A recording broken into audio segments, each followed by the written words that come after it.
అందరికీ నమస్కారం అండి. నర్సీపట్నంలో చాలా రోజుల నుంచి నా కోరిక ఏంటంటే ఇండోర్ స్టేడియం కట్టాలనేటువంటి కోరిక ఉండేది. లాస్ట్ టైం మన గవర్నమెంట్ ఉన్నప్పుడు, నేను ఆర్ఎన్బి మినిస్టర్గా ఉన్నప్పుడు ఇక్కడ ఇండోర్ స్టేడియం శాంక్షన్ చేసాం. ఇక్కడ ఫౌండేషన్ కూడా వేసాం ఇక్కడ. అయితే మళ్ళీ గవర్నమెంట్ మారిపోయిన తర్వాత వాళ్ళు పట్టించుకోలేదు.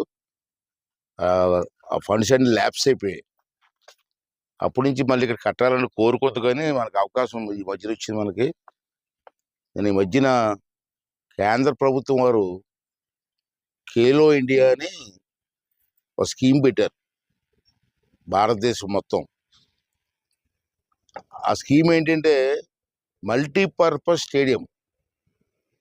ఒకే స్టేడియంలో 5-6 గేమ్లు ఆడుకోవచ్చు. వాలీబాల్ కానీ, కబడ్డీ కానీ, బ్యాడ్మింటన్ కానీ, తర్వాత త్రోబాల్ కానీ, ఇటువంటి గేమ్స్ 5-6 గేమ్స్ ఒకే స్టేడియంలో ఆడుకోవచ్చు. అటువంటి స్కీమ్ పెట్టారు. తర్వాత ట్రైనింగ్ సెంటర్ కూడా, ఎవరైనా కబడ్డీ ట్రైనింగ్ అవ్వాలన్నా, ఏమైనా ట్రైనింగ్ కావాలన్నా, వాలీబాల్ ట్రైనింగ్ కావాలన్నా ఆ పిల్లలకి 4 రోజులు ట్రైనింగ్ ఇవ్వచ్చు.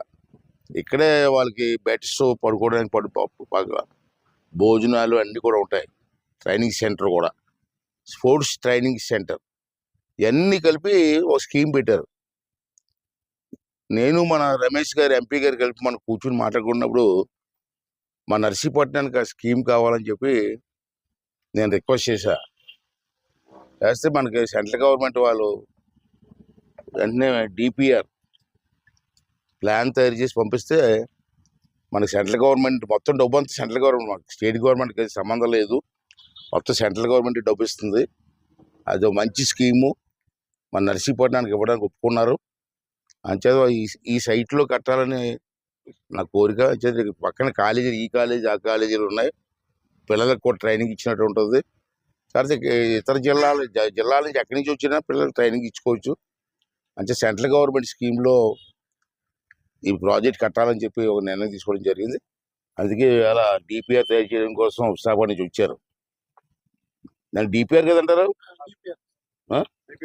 డిపిఆర్ తయారు చేయడానికి విశాఖపట్నం నుంచి వచ్చారు. వెంటనే తయారు చేసి డిపిఆర్ సెంట్రల్ గవర్నమెంట్ పంపించాలా. నేను కూడా ఢిల్లీ వెళ్ళి 2-3 రోజులు కూర్చొని ఆ శాంక్షన్ ఆర్డర్ తీసుకురావడానికి ప్రయత్నం చేస్తున్నాం. అది సెంటర్గానే వస్తే మనకి స్పోర్ట్స్ డెవలప్ చేయడానికి ఒక చక్కటి అవకాశం ఉందని చెప్పి స్కీమ్ పెట్టింది. ఇప్పటి నుంచో నా కళ, 2 నెలలకి కళ కూడా నెరవేరుతుంది. కాబట్టి దానికి ప్రజలందరూ కూడా సహకరించి దీన్ని ఉపయోగించుకోవాల్సిన అవసరం ఉందని చెప్పి నేను మనం చేస్తాను. అలాగే మన ఎంపీ గారు కూడా చాలా చొరవ తీసుకున్నారు, రమేష్ గారు. వారికి కూడా నేను ధన్యవాదాలు తెలుపుకుంటూ, అలాగే గణబాబు గారు అని విశాఖపట్నం ఎమ్మెల్యే గారు, అతను కూడా స్పోర్ట్స్ మ్యాన్. ఈ ఇష్యూ నాకు అతనే చెప్పారు, ఇలా స్కీమ్ ఉంది వాడుకోండి అంటే. అతనే పంపించారు డిపిఆర్ కోసం. అతను కూడా థ్యాంక్స్ చెప్తూ, మళ్ళీ స్కేటింగ్ రింగ్ కూడా అప్పుడు మనం పెట్టాం. అది కూడా 5 సంవత్సరాలు బట్టి ఎవరు కూడా పట్టించుకోలే, పాడైపోయింది సూపర్గా. ఇప్పుడు ఆడ దాన్ని తయారు చేస్తున్నాం. మళ్ళీ ఇప్పుడు తయారు చేసి లాస్ట్ టైం నేను స్టేట్ వైడ్ స్కేటింగ్ పోటీలు పెట్టా. మళ్ళీ రింగ్ తయారు చేసి 1 నెల రోజులు రింగ్ తయారు చేసి మళ్ళీ పూర్వంలాగా రాష్ట్ర వ్యాప్తంగా స్కేటింగ్ క్రీడాకారులు పిలిచి మళ్ళీ నర్సీపట్నంలో 3 రోజులు స్కేటింగ్ ఉత్సవాలు కూడా చేయాలని చెప్పి నిర్ణయం తీసుకోవడం జరిగింది. దానికి ప్రజలు కానీ, మీడియా కానీ సహకరించవలసిందిగా కోరుకుంటున్నాను.